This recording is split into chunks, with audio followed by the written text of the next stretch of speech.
feel like your evening just disappear after work? Like 1 minute you're logging off and then the next it's bedtime. I was once like you, feeling that I can do so much more after work in the evening. What if you could finally take control of your time after 9 to 5? Just spend a few minutes with me today and you'll be amazed at how much time you have and how to use it in a way that feels good for you. I'll never forget this one conversation I had. I had just started my first job and someone casually asked me, "So, what do you do after work?" I paused because honestly, I didn't know what to say. Nothing, just go to the gym. I'm usually so tired to do anything else after that. But then they said something stuck with me till today. "Oh, there's so many things you can do after work, you know." At first, I laughed it off, but I couldn't stop thinking about it at night. I had 4 to 6 free hours every single day outside of work, but what was I doing with all those free hours? Hi, if you haven't been here before, my name is Eileen, and I am a self-proclaimed modern Renaissance woman.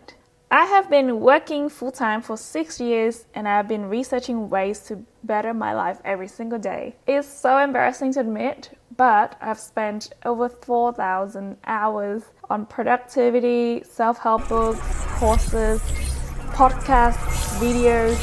Not only that, I've also experimented with all these knowledge about productivity, self-help, and I have really found what works best for me. And this video I'm really making is for myself, and I wish I've known all this long time ago. Tell you honestly, a couple of years ago, I used to just live for the weekends. I was just drag my feet through the weekdays and really, truly just want to do anything to just speed through the week. But now I'm really looking forward to my evenings and my mornings outside of work. So first, let's look at the root cause. Do you know why time feels like it's slipping away from you? Why does your evening feel so unproductive and you're losing control? First, it is most likely that after a long day at work and all these problems that your boss has given you, the colleagues has bombarded you with, you have decision fatigue. You have a series of decisions to make whether you want to make good, healthy choices, or you can just sit on the couch, watch Netflix, and then you get this amazing dopamine hit, and nothing is better than that. Or it could be that you feel that you have no purpose or intention to what you're doing. You have this feeling inside that you want to do more. And I have a feeling that if you have clicked on my video, you are a high achiever and you know that you want to get more out of life and you want to live bigger. And I tell you this because most people would probably feel okay with how their evenings are being spent. Most people I talk to feel content with their little routine. Wake up, work, eat, sleep, and that's it. But you know you can do better. Okay, now we know why evenings feel like a blur. But the good news is, it's totally fixable. After my years of experimenting, I've got some simple ways to make your evening feel intentional again. Hey, do you want to know the real secret? It's not just about managing the time. It's also about managing your energy. Because imagine, you are running on an empty tank. So even the best productivity hacks won't help. Okay, enough said. Let's get into it. So I have the luxury of working hybridly. So that's how my examples are going. So the first very crucial habit that you need to implement is to disconnect after work. I don't mean to just disconnect and log off from the internet and your work laptop. I mean to mentally switch off.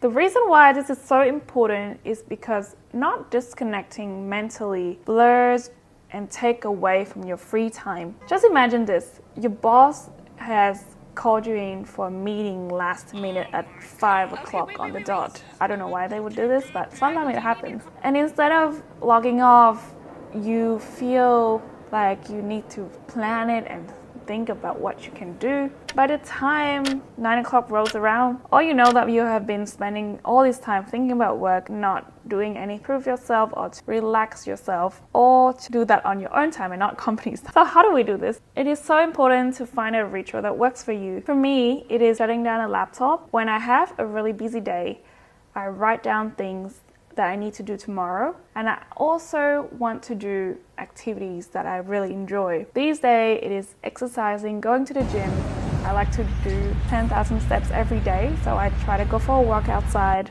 I pat my cat, and in this way, my body remembers that every time I shut down, pat the cat, it is time to shut off from work. This isn't really an easy thing for me to do when I was just a fresh graduate, because I remember I was still thinking about work even when I'm sleeping. So I know that something was wrong and I had to change it. So here are a list of things that you can do and just try it out. If you can't do anything from this video, you only have to do this step, disconnect. My second step to this plan is to master your energy using time tracking, time blocking, and energy tracking.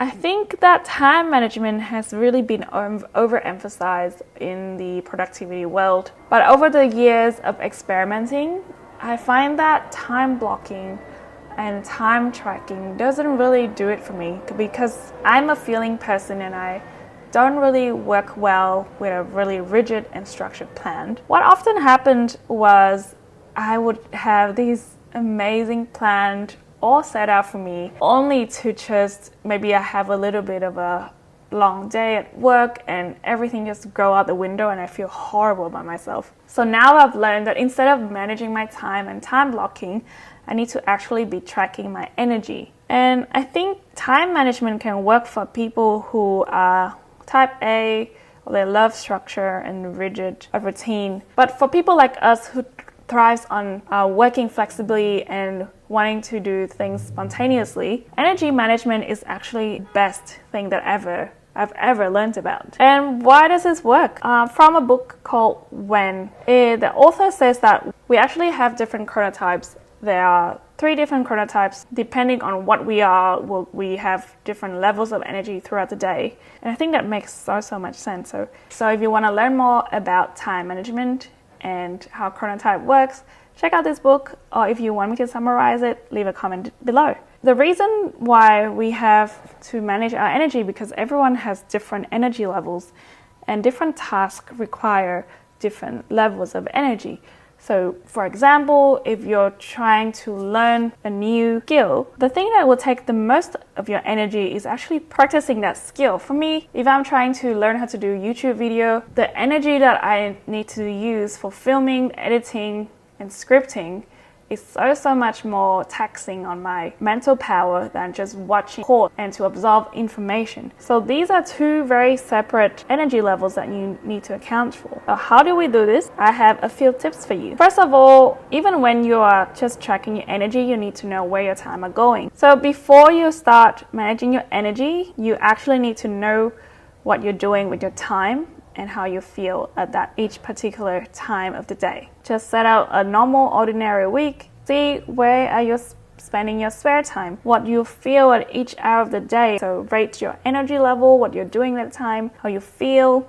And at the end of the week, summarize what you have spent your energy and time on and what are your energy level. And is that feel that it was an optimal week for you? Do you feel that you had a great week? Reflection is an important step to learning and changing about yourself. My second tip is to map out your life events, what's happening for you in each week. You can either use an app. I personally use Google Calendar, or you can use a physical diary if you prefer. And I would use a separate app or a little notebook to write down the task that I want to achieve, so that I have a running inbox. This is very different from time blocking, because when you have a running inbox, you kind of know where your energy level is at, and you can pick the task that you feel like doing at this time.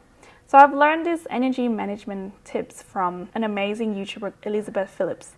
So check out her video if you want to learn more. Honestly, I feel like this has been the best tip I ever had, and just having a running inbox of the tasks I want to do, the energy level that requires me, just reduce the number of decisions that I have to make.